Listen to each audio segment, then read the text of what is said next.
हाँ जी, हम आ गए हैं अपने सी इंटर कॉस्टिंग के पेपर की तैयारी की सारे टिप्स ट्रिक्स और जो भी इंपॉर्टेंट चैप्टर्स हमें पढ़ने हैं, कौन से दिन कौन से चैप्टर्स पढ़ने हैं, सारी चीजें डिस्कस करेंगे क्योंकि कॉस्टिंग का बड़ा पेपर है। उसके बाद आपका लॉ का पेपर गया है, क्या पेपर आया है, कैसा पेपर आया है और लॉ के पेपर को कैसे एनालाइज करते हैं ये बताऊंगा मैं आपको। 1 मिनट के अंदर लॉ के पेपर को कैसे एनालाइज करना है आपको। इन जनरल जो मेरे पास रिएक्शंस आए हैं, कुछ बच्चों ने कहा है एवरेज पेपर था, कुछ बच्चों ने कहा है इजी पेपर था। तो एक बार देखेंगे 1 मिनट के अंदर कि कैसा पेपर है और कैसे पेपर को एनालाइज करना चाहिए सीए के अंदर। क्या पेपर को कितना एनालाइज करना चाहिए ये भी मैं आपको बताऊंगा। क्या क्या देख रहे होंगे हम। 3 दिन है आपके पास। पहला दिन जो आज से शुरू होगा यानी कि 18, इसको कैसे यूटिलाइज करना है, कितने चैप्टर्स पढ़ने हैं, कौन कौन से चैप्टर्स पढ़ने हैं। 19 को कौन कौन से चैप्टर्स पढ़ने हैं और 28 को भी क्या हम किसी चैप्टर को पोस्टपोन कर सकते हैं 28 तक, ये भी हम देखेंगे और कौन से टॉपिक्स को। फिर जब मैं बोलता हूँ मटेरियल और मटेरियल रिवाइज कर लो, तो इसका मतलब बिल्कुल भी ये नहीं है कि ईओक्यू पढ़ लो बस बात खत्म, या फिर टर्नओवर रेशियोज पढ़ लो बात खत्म, ऐसा कुछ नहीं है। मार्जिनल लेबर हर एक चैप्टर के अंदर जो यहाँ पर डिस्कस किए गए, हर एक चैप्टर के सब डिविजन है। कि अगर मैं मटेरियल चैप्टर बोलता हूं तो मटेरियल चैप्टर के अंदर 7 टॉपिक से क्वेश्चन आ सकता है। तो जब भी आप रिवाइज कर रहे होंगे तो आप एक शीट लेके बैठेंगे, यही इसी शीट का इसी पीडीएफ का प्रिंट आउट निकाल के बैठेंगे और इस पर टिक मार्क करेंगे हर एक रिवीजन के बाद कि अगर मैं मटेरियल लेके बैठा हूं तो क्या मैंने ईओक्यू के सारे क्वेश्चन कर लिए हैं, क्या इन्वेंट्री कंट्रोल के मेरे सारे फॉर्मूलेज क्वेश्चन देख लिए हैं, स्टॉक आउट का भी क्वेश्चन आज इसमें आता है, एबीसी कैटेगरी भी है। तो इसको इन डिटेल डिस्कस करने वाले हैं कि हर एक चैप्टर को कौन कौन से टॉपिक को आपको देखना है। स्टडी मटेरियल अप्रोच आपकी होनी चाहिए। अगर कोई और आपने बुक रेफर की तो उसके भी इंपॉर्टेंट क्वेश्चन आप देख सकते हैं, जैसे मिसिंग वैल्यूज वाले या एक्स वाई वाले क्वेश्चन जो आप देख सकते हैं। पहली चीज तो पहले मैं बता दूं कि पेपर को कैसे डिस्कस करते हैं। देखिए जरा कमाल की चीज, पेपर को करते हैं ऐसे डिस्कस। ये देखो डिस्कशन, आपका कोई लेना देना नहीं है अब किसी भी क्वेश्चन को सोच के बुक में पलट के देख के कि कैसा पेपर था, क्या आंसर लिखना चाहिए था, क्या आंसर नहीं लिखना है। अगर गलत गया है तो भी अच्छा है, सही गया है तो भी अच्छा है। मैक्सिमम केस ये हो सकता है आपके साथ कि कोई क्वेश्चन आपसे गलती से एक क्वेश्चन गलत हो गया हो, आपने वो बुक में आके किसी की वीडियो देख के या किसी दोस्त से डिस्कस करके आप ये देख लो कि ये तो गलत गया, और वो आपके दिमाग में चलता रहेगा, अरे यार 4 नंबर का गलत हो गया, मेरा तो 8 नंबर का गलत हो गया, बस इसमें ये लिख देता तो सही हो जाता। तो वो छोड़ दीजिए, आपने अपना काम कर दिया है अपने पार्ट वाला। अब काम जो है वो एग्जामिनर का होगा कि वो कैसा काम करता है। हम क्या देखेंगे, हम अपने कॉस्टिंग के पेपर की बात करेंगे। हालांकि पेपर एवरेज कैटेगरी और इजी कैटेगरी की तरफ ज्यादा था, एमसीक्यूज भी बहुत ज्यादा घुमाने वाले नहीं थे जैसे सुनने में आया था। हर एक एक्स से सिंपल सिंपल चार्ज का क्वेश्चन, डिविडेंड का क्वेश्चन, नेगोशिएबल इंस्ट्रूमेंट में ट्रू फॉल्स का क्वेश्चन, सारे क्वेश्चन थे और आपने ठीक किए होंगे। इनकेस कोई गलत भी कह रहा है, आपका दोस्त कह रहा है या कोई और कह रहा है, उससे कोई लेना देना नहीं, बंद करिए इसको और साइड करिए। और हमने भी इसको बंद कर दिया। ठीक है, हम आ गए हैं किसके अंदर, हम आ गए हैं पहले आप बताइए आज क्या करें, 19 को क्या करें और 20 को। जब भी आप किसी 3 घंटे का पेपर देके आते हैं, चाहे वो थ्योरी है चाहे वो प्रैक्टिकल है, इतने एग्जॉस्ट हो चुके होते हैं आप, कोई भी बड़ा चैप्टर उठा के नहीं बैठ सकते, और अगर बैठ गए तो थोड़ी परेशानी वाली बात है। तो क्या करेंगे हम इसके लिए, देखिए आप छोटे चैप्टर से लेंगे। छोटे चैप्टर्स का मतलब ये नहीं होता उसमें टॉपिक कम है। छोटे चैप्टर्स का मतलब अगर मैं उसका एक क्वेश्चन लेके बैठूं तो मुझे कितने समय में हो जाएगा वो क्वेश्चन। तो मटीरियल और मार्जिनल और लेबर, ये 3 क्वेश्चन 3 चैप्टर्स ऐसे हैं जिसके लेंदी क्वेश्चंस नहीं होते। टॉपिक्स भले ही ज्यादा हो लेकिन क्वेश्चन लेंदी नहीं होंगे। एग्जाम के अंदर भी आप छोटे चैप्टर से स्टार्ट करेंगे। एग्जाम की क्या स्ट्रेटेजी है, रिवीजन के समय में कौन सी स्ट्रेटेजी फॉलो करेंगे, सारी चीजें आपको बताई जाएंगी। इंपॉर्टेंट टिप्स क्या है जो हम गलती करते हैं रिवीजन करते समय, बाकी बच्चों की गलतियों से हम सीखेंगे इसमें। तो पहले मैं बात कर लेता हूँ 18 तारीख आज शाम की, आप चैप्टर उठाएंगे मटीरियल, मार्जिनल और लेबर। फॉर्मूलेज आपने पढ़ रखे होंगे, अब मैं इसको इन डिटेल। फिर उसके बाद जब 19th होगा तो आप cost sheet, process, contract, standard, service, ABC और ज्वाइंट बाय, मतलब ऑलमोस्ट सारे ही चैप्टर्स कवर कर लेंगे 19th में। इन केस आपका कौन सा चैप्टर बजटरी चैप्टर रह भी जाता है तो आप एक बार उसका फॉर्मेट देख के चले जा सकते हैं, आपको पता है बजटरी का क्वेश्चन कैसे सॉल्व करते हैं। अगर मान लीजिए कॉस्ट शीट आपने कहा कि बहुत सारे क्वेश्चन कॉस्ट शीट के नहीं कहे, वो भी आप नेक्स्ट डे पे शिफ्ट कर सकते हैं। कोई परेशानी वाली बात नहीं है क्योंकि कॉस्ट शीट आपको आती होगी तभी आप बाकी के चैप्टर्स कर रहे होंगे। इसको भी आप अगले दिन पे रिवाइज कर सकते हैं, कोई परेशानी वाली बात नहीं है। बाकी आप किसी भी, क्या जरूरी है जो 4th नंबर पे 5th नंबर पे ऐसे ही रिवाइज करें, आंसर इज नो। आपको जो सीक्वेंस में लगता है उस सीक्वेंस से रिवाइज करिए। इसमें रिवाइज करेंगे तो ज्यादा बेटर होगा। बहुत सारे इफ एंड बट्स लगा के चैप्टर्स की लिस्ट को बनाया गया है, सारी साइकोलॉजिकल फैक्टर्स को कंसिडर करते हुए। अब मैं आ गया कि अगर मान लीजिए किसी बच्चे ने मटेरियल चैप्टर उठा लिया है तो क्या टिक लगा दे वो और उसके बाद पता चल जाए उसको कि मटेरियल मेरा फिनिश हो गया है। क्या स्टडी मटेरियल के सारे क्वेश्चन करने से मटेरियल फिनिश हो जाएगा, आंसर इज नो। आप टॉपिक देखेंगे, क्या आपने ईओक्यू प्लस डिस्काउंट के सारे क्वेश्चन कर लिए, क्या सारे क्वेश्चन प्रैक्टिकली हाथ से सॉल्व करना पॉसिबल है, आंसर इज नो। लेकिन हर एक टॉपिक का एक एक क्वेश्चन आपको हाथ से जरूर सॉल्व करना है, तभी एग्जाम में सॉल्व होगा। अगर आप चाहते हैं इन्वेंटरी कंट्रोल के मैक्सिमम मिनिमम वाले फॉर्मूले हम पढ़ के चले जाए और सॉल्व कर देंगे, बिल्कुल नहीं हो सकता। जो भी मैंने ये लिस्ट बनाई उसका एक एक एक एक क्वेश्चन एक कैटेगरी का आप हाथ से सॉल्व करके जाएंगे, तभी एग्जाम में सॉल्व होगा। मटेरियल पे मैं बात करूं तो ईओक्यू प्लस डिस्काउंट वाला क्वेश्चन आपके एग्जाम में आ सकता है। Inventory control, stock out, ABC category जिसमें 3 कैटेगरी में बांट देते हैं। इन्वेंटरी टर्नओवर रेशियोज क्या है, इन्वेंटरी मतलब मैक्सिमम मिनिमम वाले फॉर्मूलेज होते हैं इसके अंदर। उसके बाद वैल्यूएशन मतलब फीफो लीफो, इसके स्टडी मटेरियल में इलस्ट्रेशन है कि कैसे वैल्यू करते हैं। मटेरियल आ गया है, परचेज कर लिया है, इश्यू कर दिया है, ये सारी चीजें फीफो और वेटेड एवरेज और लीफो किसी भी बेस से आपसे वैल्यू कराया जा सकता है। मिसिंग फिगर वाले क्वेश्चन मटेरियल में आ सकते हैं, आपको फॉर्मूलेस पता होने चाहिए। कहाँ आप परेशानी में आ सकते हैं, आपको एक फॉर्मूला पता होना चाहिए कि ईओक्यू लेवल पे total inventory and holding cost, total inventory and holding cost निकालने का एक फॉर्मूला होता है जो है under root 2a O into S या सी, जो भी आप स्टोरेज कॉस्ट को बोलते हैं। तो मतलब ईओक्यू निकालने का फॉर्मूला अंडर रूट 2 इंटू ए और डिवाइड बाय एस। जब इसमें हम टोटल कॉस्ट निकालते हैं तो ये वाला फॉर्मूला लगता है। दोनों कॉस्ट ईओक्यू पे इक्वल आती है। किसी भी कंसेप्ट बेस पे आपको मिसिंग वैल्यू का क्वेश्चन पूछा जा सकता है, तो आपको दोनों चीजें आनी चाहिए। फिर ये था हमारा मटेरियल। देन आगे हम मार्जिन। जब हम मार्जिन चैप्टर उठाएंगे तो मार्जिन चैप्टर का मतलब क्या, मार्जिन चैप्टर का मतलब बीईपी। बीईपी में हमेशा एक क्वेश्चन फंसा सकता है आपको। प्रॉफिट जब आपको देगा तो कोई प्रॉफिट वो आपको पर यूनिट देगा और कोई प्रॉफिट अमाउंट में देगा। Unit profit to be derived, तो सेल्स भी नहीं दी होगी, प्रॉफिट भी नहीं दी होगी, लेकिन प्रॉफिट के ऊपर बेस्ड होगा, तो वो क्वेश्चन आपको जरूर करना है। डिजायर्ड सेल्स प्रॉफिट के आपको फॉर्मूलेज आपको पता होंगे। अगर फॉर्मूले रटे हैं तो परेशानी आ जाएगी एग्जाम में। लॉजिकली बीईपी से डिजायर्ड सेल्स के फॉर्मूले तक कैसे जाते हैं, और इस पूरे चैप्टर में एक ही फॉर्मूला है जिससे सारे फॉर्मूले बन जाते हैं, ये आपको पता होना चाहिए। मार्जिन ऑफ सेफ्टी निकालने का एक और फॉर्मूला होता है प्रॉफिट अपॉन पीवी रेशियो, ये भी आपको पता होना चाहिए। Next, margin versus absorption costing का एक क्वेश्चन एग्जाम में दिया हुआ है स्टडी मटेरियल के अंदर, इनकेस थ्योरी में भी आ सकता है। मार्जिनल वर्सेस एब्जॉर्प्शन कॉस्टिंग क्या होता है, और एक इसकी इलस्ट्रेशन या प्रैक्टिकल है, वो भी आप देख के जाएंगे कि एक ही क्वेश्चन है, उसे कैसे सॉल्व करना है। पहले वेरिएबल वाले को सारे को एक साथ रखना है, उसी को कॉस्ट ऑफ प्रोडक्शन मान के क्लोजिंग स्टॉक को माइनस कर देना, ये मार्जिन के अंदर होगा। एब्जॉर्प्शन के अंदर अलग ट्रीटमेंट होगा। नेक्स्ट हम आगे लेबर में। लेबर का मतलब क्या, लेबर का मतलब सिर्फ होलसेल और रोवन नहीं होता है, ध्यान रखना।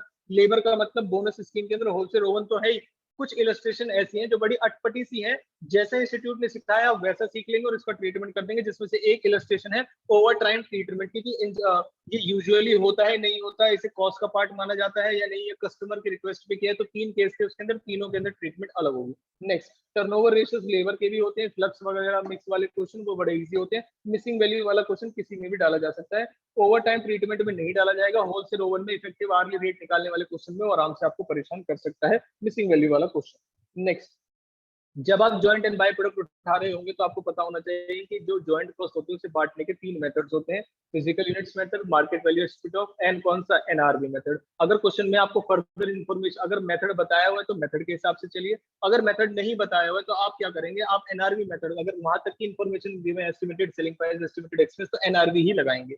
इसमें डिसीजन है टू प्रोड्यूस फर्दर और नॉट, और allocation of joint cost. Joint cost के 3 मेथड। जब आप एबीसी प्लस ओवरहेड्स को रिवाइज करेंगे, इसमें आप करेंगे फुल स्टडी मैट अप्रोच। सारे स्टडी मैट के क्वेश्चन आप करके जाएंगे, पहले आपने कर रखे होंगे, कॉपी में आप रिवाइज करेंगे। एबीसी का एक बड़ा क्वेश्चन आप करेंगे और ओवरहेड्स के 2-3 हर एक मेथड के क्वेश्चन जो उसके डिस्ट्रीब्यूशन के हैं वो आप करके जाएंगे, चाहे direct distribution, step down lidar method, और हर एक मेथड ओवरहेड्स के डिस्ट्रीब्यूशन के मेथड्स आप जरूर देख के जाएंगे कि कौन सा मेथड किसके ऊपर लग रहा है।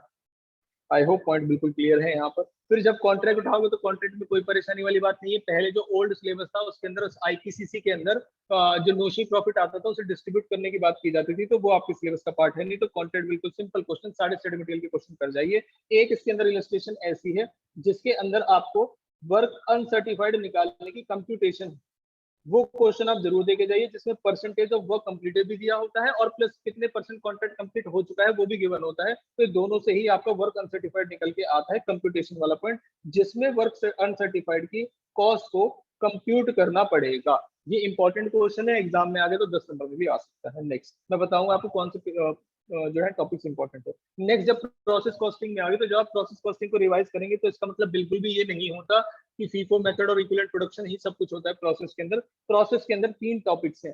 प्रिपेयर अकाउंट्स, मतलब सिंपल क्वेश्चन जैसे लास्ट क्लास अटेम्प्ट्स में आ रहे हैं। प्रिपेयर प्रोसेस अकाउंट, उसमें आपको बोलेगा normal gain account, abnormal gain, abnormal loss बनाओ प्रोसेस अकाउंट। बिल्कुल सिंपल क्वेश्चन, कम नंबर में आएगा लेकिन आ सकता है। आपको अकाउंट्स बनाने आने चाहिए एबनॉर्मल लॉस एबनॉर्मल गेन के। देन दूसरा जो टॉपिक है इसके अंदर वो है इंटर प्रोसेस प्रॉफिट, बहुत इंपॉर्टेंट है, एग्जाम में आ गया तो बिना प्रैक्टिस से सॉल्व नहीं होगा। ये वाला क्वेश्चन एक बार को आप बहुत ज्यादा प्रैक्टिस किए बिना सॉल्व कर पाएंगे, लेकिन ये जो दोनों क्वेश्चन है अगर यहाँ से क्वेश्चन आ गया तो अगर आपने हाथ से सॉल्व नहीं किया इसका क्वेश्चन तो आप नहीं कर पाएंगे। नेक्स्ट आ गया आपका service, most most most important है। रीजन क्या है, क्योंकि इतनी सारी इंडस्ट्रीज इसमें कवर होती है।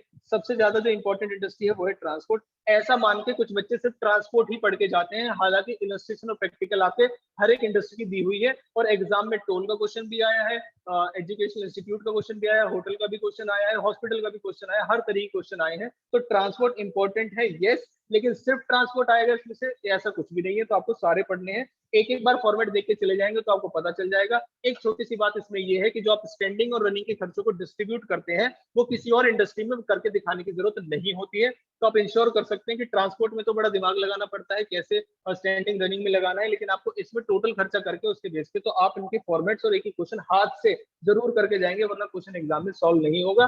पेपर के बाद में आपको इसी शीट के साथ दिखाऊंगा कि कहाँ कहाँ से क्वेश्चन आया है। नेक्स्ट, कॉस्ट शीट जब आप करेंगे तो कॉस्ट शीट इन केस अगर आपने कल के दिन में मतलब रिवाइज नहीं कर पाया तो एग्जाम डे पे भी कर सकते हैं। रिकंसिलिएशन स्टेटमेंट अगर आपके कंसेप्ट क्लियर हैं तो कॉस्ट शीट और प्लस रिकंसिलिएशन स्टेटमेंट के जो क्वेश्चन आते हैं वो बड़े आराम से कर लेंगे, कोई परेशानी वाली बात नहीं है। अगर कॉस्ट शीट में कोई खर्चा नहीं लिखा है तो प्रॉफिट बढ़ाएगा कम करेगा प्लस माइनस, इसके लॉजिक से अगर आपको लॉजिक्स पता है तो कोई परेशानी वाली बात नहीं। नेक्स्ट आ गए आपके full fledge cost sheet. Full fledge cost sheet का मतलब एक कॉस्ट शीट का फॉर्मेट दिया है आपके इंस्टीट्यूट में, उसमें क्या उन्होंने कौन से खर्चे को माना है, प्रोडक्शन ओवरहेड से मतलब एडमिनिस्ट्रेशन ओवरहेड रिलेटेड तो प्रोडक्शन होंगे तो क्या होगा, नहीं होंगे तो क्या होगा, बड़े बड़े खर्चों की लिस्ट है। तो आप एक बार देख के चले जाइए तो आपके लिए अच्छा होगा। नेक्स्ट आ गए हम स्टैंडर्ड कॉस्टिंग। कभी ऐसा नहीं हुआ किसी पेपर में जिसमें सर्विस कॉस्टिंग और स्टैंडर्ड कॉस्टिंग का क्वेश्चन ना आया हो या फिर प्रोसेस कॉस्टिंग का क्वेश्चन ना आया हो। स्टैंडर्ड कॉस्टिंग का मतलब क्या क्या हो सकता है, तीनों वेरिएंसेस निकालने के लिए आपसे पूछे जा सकते हैं, मटेरियल भी, लेबर भी, ओवरहेड भी और मिक्स भी। अगर आप ऐसी गलती करके जाने वाले हैं कि टीचर ने बोला है मटेरियल इंपॉर्टेंट है लेबर इंपॉर्टेंट है, ऐसा कुछ भी नहीं है। मटेरियल भी उतना ही इंपॉर्टेंट है, लेबर भी उतना ही इंपॉर्टेंट है और ओवरहेड भी उतना ही इंपॉर्टेंट है। और कई बार देखा गया है कि ओवरहेड से एक्सक्लूसिव क्वेश्चन आया है। अगर आपको मटेरियल ओवरहेड्स आते हैं तो इसका मतलब आपको लेबर ओवरहेड्स भी आते होंगे, अगर आपके कंसेप्ट क्लियर है तो। हर एक बार आप एक सिंगल मटेरियल वाला क्वेश्चन भी करके जाएंगे। मल्टीपल वाले में कंप्यूटेशन कैसे होती है, वर्टिकली ऐड करना पड़ता है, हॉरिजॉन्टली ऐड करना पड़ता है, ये टेबल बना के छोड़ देंगे तो हो जाएगा, तो टेबल बना के छोड़ने से नहीं होगा, कंप्यूटेशन होती है, उसी के मार्क्स हैं आपके। नेक्स्ट आया आपका मिसिंग वैल्यूज वाले क्वेश्चन। मिसिंग वैल्यू वाले क्वेश्चन जो है आपको 1 से 2 प्रैक्टिस करके जाने हैं। आपके इंस्टीट्यूट में पीछे भी दिए हुए मिसिंग वैल्यूज वाले क्वेश्चन तो आप वहां से देख सकते हैं। जैसा मटेरियल में है वैसा सिंपल लेबर में भी है, बस एक ही चीज बढ़ जाती है जो है आइडल टाइम वेरियंस। ये जो आइडल टाइम वेरियंस है आपका, ये किसमें नहीं है, ये किसमें नहीं है, मटेरियल वेरिएंसेस में नहीं है। इसका फॉर्मूला कैसे है, नंबर ऑफ डेज एक्चुअल कितने थे, स्टैंडर्ड कितना सोचा था, गैप आ जाता है, उसके बेस पे आपको कोई क्वेश्चन पता है, स्टडी मैट में इसका इलस्ट्रेशन दिया हुआ है। नेक्स्ट आया आपको ओवरहेड वेरिएंस। ओवरहेड में कितने ओवरहेड है, दो ही तरीके के, वेरिएबल और फिक्स। वेरिएबल और फिक्स ही नहीं होते, उसके बाद कैलेंडर वेरिएंस भी होते हैं और मिसिंग वैल्यू वाले क्वेश्चन भी होते हैं। तो आपको हर एक चीज के एक एक टाइप का क्वेश्चन करके जाना है। अगर आपने टारगेट किया हुआ है कि कॉस्ट ही वो ऐसा है जो एग्रीगेट 200 250 300 क्रॉस कराने में आपकी हेल्प करेगा, तो कॉस्टिंग में आप जो जो टॉपिक्स मैं आपको यहाँ पर बता रहा हूँ हर एक टॉपिक का एक क्वेश्चन करके जाइए। आपको पेपर आपको जैसा आपने सोचा था वैसा ही मिलेगा। आउट ऑफ कंटेक्स्ट पेपर तब होता है जब हम एक चैप्टर के कुछ कुछ इंपॉर्टेंट टॉपिक्स को देख के चले जाते हैं, और जो एग्जामिनर है उसने इतनी सारी इलस्ट्रेशंस बनाई है वो करने के लिए बनाई है, तो आपको वो सारी आनी चाहिए कॉस्ट के अंदर स्पेशली। फिर आई इंपॉर्टेंट टिप्स, कुछ क्या करना है क्या नहीं करना है। पहली चीज, do not try any new question और चैप्टर। अगर आपने अभी तक कोई चैप्टर छोड़ा हुआ है और आपको लग रहा है कि नहीं एक बार देख के चला जाता हूँ, तो वो आपकी गलती है। आपने जितने चैप्टर अभी तक किए हुए हैं अगर उनकी वेराइटी के एक एक क्वेश्चन भी कर पाए रिवीजन और उसे एग्जाम में सेम मिस्टेक को रिपीट ना कर पाए, ये एक बहुत बड़ा चैलेंज होता है। तो पूरा फोकस आपका होना चाहिए किस पे, कि जो क्वेश्चन मैंने कर लिया है वो गलत ना हो, बस बात खत्म। Next, solve at least one question of each topic specified above. जो भी मैंने टॉपिक्स आपको चैप्टर वाइज बताए हैं इनमें से एक एक टॉपिक का क्वेश्चन आप हाथ से सॉल्व करके जाएंगे, ऑडिट टेक्निक से क्वेश्चन नहीं करेंगे, ध्यान रखें। आप किसी भी टीचर की बुक फॉलो करते हैं, ध्यान रखें इंस्टीट्यूट का अगर आपने एक एक टाइप का क्वेश्चन नहीं किया है तो आपको परेशानी आने वाली है। Do not take long breaks and nap. मेरा तो लॉ का पेपर हो गया भाई साहब, सिर में दर्द हो गया, जरा सो जाता हूँ 2-3 घंटे, आराम से पढ़ूंगा, पूरी रात पढ़ूंगा, इससे कुछ नहीं होने वाला है। पढ़ाई स्टार्ट कर दीजिए, जितना अर्ली स्टार्ट करेंगे जितना जल्दी फिनिश करेंगे आपके पास बाद में इम्प्रोवाइज करने का टाइम होगा। Next, right all formulas at least one, सारे चैप्टर के फॉर्मूला, चाहे वो मैक्सिमम मिनिमम वाले मटेरियल के फॉर्मूले हैं, होलसेल लेबर, होलसेल रोवन वाले, कई बार एग्जाम में कंफ्यूज जाएंगे होलसेल में 50% था या एक्चुअल अपॉन स्टैंडर्ड रोवन में था, तो इतना भी कंफ्यूजन हो सकती है। फ्लक्स वाले क्वेश्चन में भी जो टर्नओवर रेशियो है उसमें भी परेशानी हो सकती है। एक बार हाथ से बिना देखे सभी जो चैप्टर्स हैं उसके फॉर्मूलेज आप देखेंगे। Do not revise in hurry, do not revise in hurry का मतलब क्या है, आपने एक ईओक्यू का क्वेश्चन देखा, चल फॉर्मूला याद आ गया, छोड़ो यार आगे बढ़ो, ऐसा नहीं होता। आपको हर एक टॉपिक का एक क्वेश्चन करना है, तब उसे रिवीजन बोलेंगे। करने को आप आधे दिन में भी कर सकते हैं रिवीजन, वो ऑडिट टेक्निक से रिवीजन होगा, एग्जाम में क्वेश्चन सॉल्व हो जाए इसकी कोई गारंटी नहीं होगी। एक एक टॉपिक का क्वेश्चन आपको करना है, देन रिवाइज करना है आपको। और रिवाइज किसके अकॉर्डिंग करना है, स्टडी मैट स्पेसिफिक रिवीजन करना है। जिस भी टीचर ने जो भी बुक आपको दी हुई है, उस बुक के कुछ इंपॉर्टेंट क्वेश्चन मार्क किए होंगे आपने, जो भी क्वेश्चन आपने कॉपी में सॉल्व किए होंगे उसमें नीचे नोट बनाए होंगे कि इस क्वेश्चन में ये नई बात थी। अगर आपने ऐसे नोट्स बनाए हैं तो 1.5 दिन के अंदर रिवीजन पॉसिबल है। अगर आपने ऐसे नोट्स नहीं बनाए हैं तो आप पक्का 2 से 3 चैप्टर आप एग्जाम में ऊपर ऊपर से देख के जाने वाले हैं। तो आपके नोट्स डिपेंड करेंगे आप कितनी जल्दी और कितनी इफेक्टिव तरीके से रिवीजन करेंगे। कॉस्ट की ये स्ट्रेटेजी है। मेरा एक सजेशन है कि लॉ का पेपर कैसा गया, तूने उसका फॉल्स लिखा है ट्रू लिखा है, तेरे एमसीक्यू में कौन सा आया, मेरे एमसीक्यू में कौन सा आया, छोड़ दीजिए। अब से लेके सिर्फ कॉस्ट है और ये शीट है। ये शीट आपको इसके डिस्क्रिप्शन बॉक्स में मिल जाएगी, आप इसे देख लीजिए, प्रिंट निकाल लीजिए और टिक लगा दीजिए कि मैंने मटेरियल कर लिया है। जब इसका चैप्टर निकाला तो मैंने ईओक्यू भी देख लिया, एंट्री कंट्रोल, स्टॉक ऑफ, एक एक क्वेश्चन इस कैटेगरी से आपको मिलेगा। ये जो हम जो कॉस्ट का पेपर हो जाएगा। और टैक्स की कैसे प्रिपरेशन, बस मैं इतना जरूर बताऊंगा कि आपको कि इसमें से क्वेश्चन आया या नहीं आया पेपर, वो भी हम डिस्कस नहीं करेंगे, लेकिन सिर्फ देखेंगे कि क्या इस अप्रोच से पेपर सॉल्व हो जाता है कॉस्टिंग का या नहीं। All the very best.